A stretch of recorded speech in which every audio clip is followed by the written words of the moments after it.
Oui. Est-ce que comment vous comprenez ça?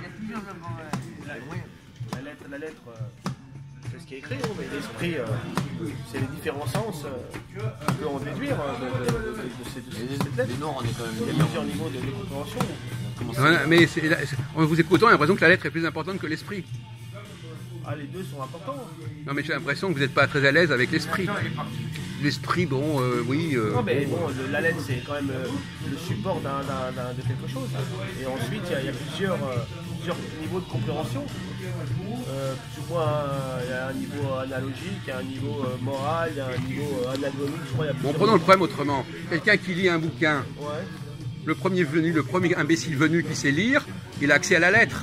Oui, il a Bon. accès à la lettre, mais Donc il n'a pas accès à l'esprit. il a accès, disons, au sens le plus simple. Oui, donc c'est pas le plus haut niveau. Bien sûr. Bon, et il est clair que alors quels sont les gens qui sont capables de dépasser la lettre pour accéder à l'esprit? Ah bah c'est ceux qui sont inspirés, hein, Oui, voilà. qui ont reçu magistère pour ça. Hein. Comment? Qui ont reçu l'esprit, justement, ceux qui ont reçu magistère pour interpréter. Enfin, dans le catholicisme, c'est-à-dire l'église enseignante. Donc, par exemple, prenons le cas, vous avez un bouquin. Ouais, les évêques. Vous avez un texte, par exemple le texte de Pentateuque. Vous pouvez dire, par exemple, il y a des choses dans le texte qui ne correspondent pas à l'esprit du texte. C'est-à-dire qui se sont, par exemple, rajoutées, qui ne collent pas avec le texte.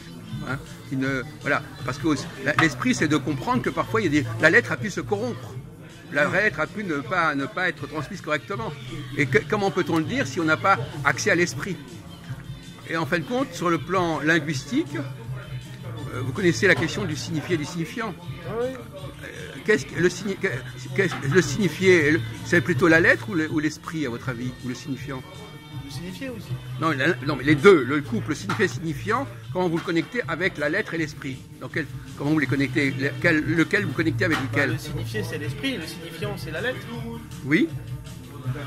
Donc le signifié, c'est ce qu'on a vraiment voulu dire. C'est ça. C'est ce qu'on a vraiment voulu dire, et le signifiant, c'est ce qu'on trouve et ce qui est resté, et qui n'est pas forcément... Le symbole oui, c'est un symbole, c'est ce qui montre. Par exemple, quand nous lisons, par exemple, le texte de Jérémie, il y a la lettre et il y a l'esprit. Alors, c'est-à-dire qu'effectivement, qu'est-ce qu'il a... Vous savez que j'ai lu récemment qu'il y a une nouvelle approche théologique, on essaie de comprendre l'esprit, et pas seulement la lettre. C'est-à-dire qu'est-ce qu'on a voulu dire, qu'est-ce qui est dit derrière ce texte, qu'est-ce qui est dit... C'est-à-dire il y a un premier niveau de lecture. En filigrane, oui. Un premier niveau de lecture, un deuxième niveau de lecture. Normalement, il y a, je crois que dans Le commentaire, c'est déjà plus l'esprit que la lettre. la doctrine traditionnelle chrétienne, il y a 7 niveaux. Il y a un niveau littéral, c'est-à-dire que si on dit que le Christ était près de la fontaine, faire ceci, cela, c'est ce qui s'est passé quand Moïse a ouvert la mer, les eaux se sont vraiment ouvertes, tout, enfin, c'est littéral. Il y a un niveau moral, et puis après, il y a encore 5 autres niveaux, dont un anagonique, je crois, enfin un niveau très complexe qui est réservé à ceux qui ont une maîtrise de Formation théologique. une maîtrise directe de la connaissance. Enfin bon, ça Ils ont suivi des études théologiques. c'est très peu de gens qui Non, mais la question c'est... qui avaient ça. Oui, non, mais je vais vous poser la question autrement. Est-ce que, au nom de l'esprit, on peut remettre en question la lettre? Il faut quand même être normalement être Parce inspiré. que commenter, quelqu'un qui commente, il garde la lettre. Ouais. Mais quelqu'un qui est dans l'esprit, il dit non, là il y a quelque chose qui dans la lettre qui n'est pas acceptable, c'est pas la même démarche. Il y a beaucoup de gens qui peuvent commenter un texte, mais ils vont pas toucher au texte. Les gens qui sont marqués par l'esprit, ils sont capables de dire il y a quelque chose là qui ne va pas. On fait dire quelque chose, on écrit quelque chose qui ne correspond pas à l'esprit profond du texte. Quoi ? Qui est dichotomique. Ouais. Il y a un hiatus. Il y a un hiatus entre l'esprit et la lettre. Par exemple, des choses qui sont anachroniques, par exemple. Tiens, ça tient pas debout, c'est pas possible que ce soit là comme ça. Parce que la lettre, elle peut... Prenons par exemple un texte qui a été trafiqué. Comment peut-on s'apercevoir qu'il a été trafiqué? Comment peut-on s'apercevoir qu'il y a quelque chose qui n'est pas authentique dans ce texte? Déjà, si on trouve un texte plus ancien qui soit différent... Ah bah oui, mais ça c'est la lettre contre la lettre. Il y a plusieurs... Ça c'est effectivement une tentation. Beaucoup de gens sont incapables d'aller au-delà de ça. La plupart des gens, même dans le domaine de la recherche... Ou quelqu'un qui l'aurait eu en tête, l'original, qui l'aurait pas oralement aussi. Oui, mais ça c'est des solutions. Mais en fin de compte, la vraie... Alors ça c'est normal. Ça. Les gens qui, par exemple, qui vous disent... Est-ce que vous avez... Quand vous dites, par exemple, il y a un truc qui ne va pas là, est-ce que vous avez un texte qui dit autre chose que ce qui est marqué? Mais ça, c'est des gens qui sont toujours à la lettre, c'est-à-dire qu'ils veulent une lettre par rapport à une autre lettre. Mais si quelqu'un vous dit non, il n'y a pas d'autre texte qui le dit, mais il est évident que ce texte ne peut pas dire ce qu'on a voulu dire, voyez-vous. Et là, tout le monde n'est pas capable de passer à ce niveau-là, voyez-vous. Tant qu'on a le... Parce que, moi, par exemple, je travaille par exemple sur Nostradamus, j'ai passé énormément de temps là-dessus. Si je dis par exemple, il y a eu un truc qui a été rajouté, etc., ou bien c'est un truc qui a été une contrefaçon ou un faux, je ne peux pas vous sortir un endroit où c'est marqué j'ai écrit un faux, etc. C'est-à-dire que vous ne faut pas croire que tout a été écrit. Il faut dénoncer quelque chose qui a été transformé, même si vous n'avez pas la... Ça fait appel à votre intelligence. Mais effectivement, beaucoup de gens ne sont pas capables d'aller au-delà de ça. Il y a des gens qui... ils ne peuvent pas s'élever au-dessus de la lettre et n'accèdent pas à l'esprit. Par exemple, si on prend par exemple, je sais pas moi, Matthieu, le premier chapitre de Matthieu par exemple, on se pose des questions, on se dit, bon, c'est marqué comme ça, mais qu'est-ce que ça veut dire? S'interroger sur le sens d'un texte. Alors, vous avez deux solutions. Soit il vous dit, il faut faire un commentaire, soit vous dites, ce texte, il a été changé, il a été transformé, on a rajouté quelque chose. À votre avis, par exemple, pour prendre le cas précis, dans les deux histoires qui sont dans Matthieu, la généalogie de Jésus et la naissance de Jésus, lequel des deux est le plus discutable? À moins de vous dire, non, c'est parce que vous pouvez difficilement dire les deux à la fois. Lequel des deux vous préoccupe? Est-ce que c'est de dire que Jésus est le descendant de David? Ou est-ce que c'est le fait de dire que Jésus est né d'une vierge, machin truc, etc. Moi, je ne suis pas préoccupé. Hein, Oui. Mais c'est ça, le problème de l'esprit, c'est de se dire... Les deux sont complémentaires, non? Non, l'esprit, c'est de dire... quelle est la logique? Dans le mot esprit, il y a le mot logique. Quelle est la logique du texte? La lettre peut ne pas correspondre à la logique. L'esprit rétablit une logique sous-jacente.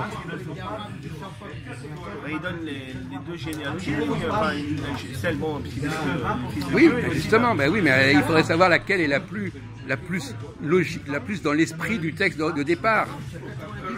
S'il les donne, c'est qu'elles sont complémentaires, c'est qu'il y a une raison s'ils les mettent ensemble. L'esprit du texte, s'ils les mettent côte à côte, c'est qu'il y a... Donc vous êtes dans l'apologétique, vous n'êtes pas dans la critique, vous êtes dans l'apologétique. Parce qu'en fin de compte, il y a deux démarches intellectuelles. L'apologétique, puisque c'est comme ça, il faut l'expliquer comme ça, et la critique en disant, ben non, il y a peut-être un truc qui a été rajouté. Là, j'ai pas tous les détails aussi. Après, dans les détails. Vous avez peut-être des choses qui vont nous éveiller. Oui, mais enfin, je peux le faire, bien sûr, mais je pense que vous êtes assez grand pour le faire vous-même. Bien sûr, bien sûr. Vous êtes quand même capable de, par exemple, c'est vrai que pourquoi, c'est un peu, par exemple Sherlock Holmes, si on prend les détectives, parce que maintenant on compare les chercheurs à des détectives. Sherlock Holmes, il dit, tiens, il y a un truc là qui va pas, on peut reconstituer le passé à partir du présent, parce que le présent comporte les traces du passé. Et les traces de quelque chose qui s'est produit, des traces. La lettre comporte des traces de quelque chose qui a pu être gommé un petit peu, mais qui n'a pas complètement disparu.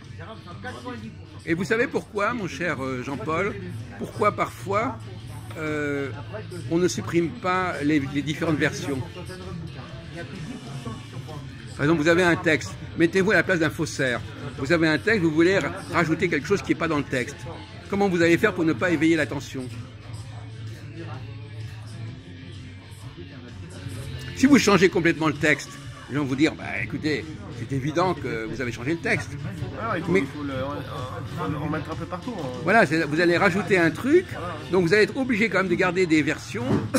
Donc vous allez en rajouter une, mais vous n'allez pas supprimer l'ancienne version, parce que si vous supprimez complètement l'ancienne version, on va s'en apercevoir. Pour répondre à votre question tout à l'heure. C'est-à-dire que, bon, par exemple, ça va rebondir sur ce qu'on disait tout à l'heure, quel est l'intérêt qu'il y a à remplacer, parce que là, quelle est la différence entre la thèse, alors je vais vous poser une question très simple, quelle est la différence entre la thèse de la filiation par David sur des centaines d'années et la thèse de la naissance miraculeuse de Jésus? C'est pas du tout la même philosophie, c'est pas le même esprit. Dans un cas, il y a une filiation sur des siècles, Ouais. et l'autre cas, c'est ponctuel.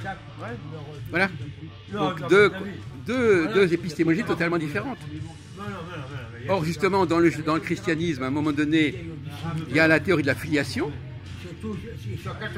c'est-à-dire que c'est les juifs, et tout d'un coup, on dit, ah non, il y a la conversion. Alors la conversion, c'est ponctuel. Donc vous avez le combat entre la filiation, la verticalité et l'horizontalité. Remplacer la filiation par David par la naissance miraculeuse, c'est une façon de justifier la conversion. Vous voyez ce que je veux dire? C'est-à-dire de justifier que l'acte ponctuel, l'acte miraculeux ponctuel est plus important que la lignée. Mais néanmoins, il y a quand même cette contradiction. Oui, mais c'est pas eux qui... Donc finalement, il y a deux conceptions qui se sont... À un moment donné, Jésus, il est celui qui descend d'eux, et tout d'un coup, on dit non, non, non, finalement, c'est pas important, c'est pas très important, on va dire que c'est aussi la possibilité d'accéder comme ça, directement, par un acte ponctuel. Vous voyez ce que je veux dire? Donc c'est les deux théories qui se juxtaposent, et qui se retrouvent dans Matthieu.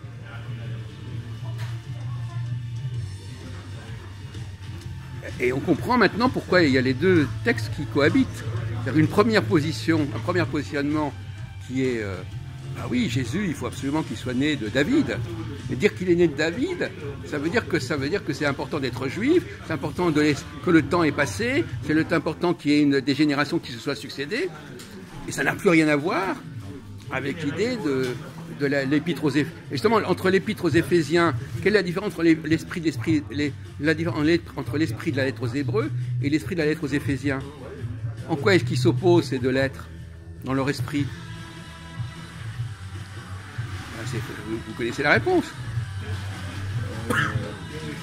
L'épître aux Hébreux, c'est la filiation, et l'épître aux Éphésiens, c'est le passage. Voilà. Donc finalement, c'est ça, c'est une espèce de dichotomie, comme dirait l'autre, dichotomie. C'est-à-dire, il y a deux théories qui se combattent comme ça, en permanence dans le christianisme. Et d'une certaine manière, comme je disais en riant, je ne sais pas si c'était avec vous, mais je crois que c'était avec Valentin, la conversion, c'est un miracle. Faire d'un païen un juif, c'est un miracle. C'est aussi miraculeux que la traversée de la mer Rouge. C'est-à-dire que c'est quelque chose presque inconcevable. Il y avait déjà des conversions, sous la judaïsme mosaïque, ils convertissaient les païens, non? Les juifs. En tout cas, ce qui était évident, c'est que sous la Nouvelle Alliance, non mais il ferme les yeux, mais il écoute. Sous la Nouvelle Alliance, sous l'Ancienne Alliance, on ne voit pas pourquoi les gens ne seraient pas convertis. Mais c'est ça le paradoxe, c'est que quand on est dans l'Ancienne Alliance, on peut se convertir, puisque c'est des textes qu'il faut apprendre. Mais la Nouvelle Alliance, elle met fin à ce processus-là. Et c'est justement au moment où on déclare, soi-disant, que l'Ancienne Alliance a disparu, qu'on fait jouer, qu'on continue à la faire jouer. Parce que si c'était la Nouvelle Alliance, on ne pourrait même pas convertir. La Nouvelle Alliance interdit toute conversion. Alors que l'Ancienne Alliance le permet. Elle le permet puisqu'il s'agit simplement de prendre connaissance de textes. Alors que là, dans Jérémie, il est dit, voilà, maintenant vous n'aurez plus, les choses ne seront plus connues. Les choses ne seront plus connues de l'extérieur, elles seront connues de l'intérieur. Si elles sont connues de l'intérieur, quelqu'un qui n'est pas né juif ne peut pas accéder à la Nouvelle Alliance. Donc on ne peut pas se convertir. Donc voilà encore une contradiction assez étonnante quand on y pense.